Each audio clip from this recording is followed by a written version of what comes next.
ട്രെയിനിലെ ശുചിമുറിയിൽ യുവതിയുടെ phone number എഴുതിയിട്ടെന്ന് പരാതി. വളാഞ്ചേരി സ്വദേശി ഷബിനയുടെ ഫോൺ നമ്പറാണ് ട്രെയിനിലെ ശുചിമുറിയിൽ എഴുതിയിട്ടത്. പേരും ഫോൺ നമ്പരും എഴുതിയിട്ടത് പ്രതികാര നടപടിയാണെന്നും അശ്ലീല ഫോൺ കോളുകളും സന്ദേശങ്ങളും കൊണ്ട് പൊറുതിമുട്ടിയെന്നും ഷബിന റിപ്പോർട്ടറിനോട് പറഞ്ഞു. നമ്പർ ട്രെയിനിൽ എഴുതിയിട്ട വിവരം ഒരു യാത്രക്കാരനാണ് ഷബിനയെ വിളിച്ച് അറിയിച്ചത്. നമുക്ക് ഷബിന പറഞ്ഞതൊന്ന് കേൾക്കാം.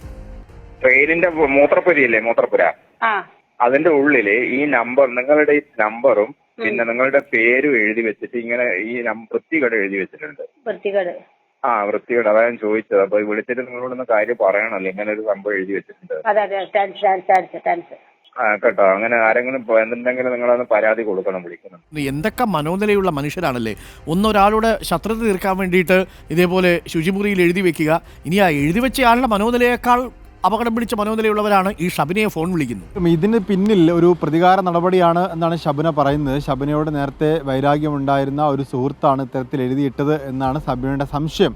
ഏതായാലും കണ്ണൂർ ഷൊർണൂർ മെമു ട്രെയിനിൻ്റെ ശുചിമുറിയിലാണ് ഇത്തരത്തിൽ പേര് എഴുതി വെച്ച് വളരെ അസഭ്യമുള്ള അശ്ലീലമുള്ള പ്രയോഗം നടത്തി ഈ നമ്പറിലേക്ക് വിളിക്കുക എന്നുള്ള രീതിയിലാണ് അവിടെ എഴുതി വെച്ചിരിക്കുന്നത്. അതിൻ്റെ അടിസ്ഥാനത്തിൽ നിരന്തരം കോളുകൾ വരികയും ആ കോളുകൾ വന്നതിനെ തുടർന്ന് റെയിൽവേ പോലീസിലും ഷബിന പരാതിപ്പെട്ടിട്ടുണ്ട്.